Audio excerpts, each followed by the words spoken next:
ഐക്യദാർഢ്യം പ്രഖ്യാപിക്കുന്നു എന്നതല്ലാതെ ജമാഅത്തെ ഇസ്ലാമി സ്പോൺസർ ചെയ്ത് നടത്തുന്ന പരിപാടിയല്ല ഇത് മാർക്സിസ്റ്റ് പാർട്ടിയും കോൺഗ്രസ് പാർട്ടിയും അതുപോലുള്ള രാഷ്ട്രീയക്കാരും തിരിച്ചറിയേണ്ടതുണ്ട്.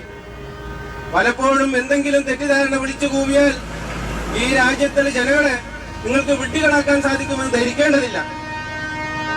ജമാഅത്തെ ഇസ്ലാമി നിങ്ങൾ എന്ത് പ്രകോപനമുണ്ടാക്കിയാലും പ്രകോപിതമാകുന്നൊരു പ്രസ്ഥാനമല്ല. പക്ഷേ വസ്തുതകളുടെ നേരെ കണ്ണടക്കുവാൻ അതിന് സാധ്യമല്ല.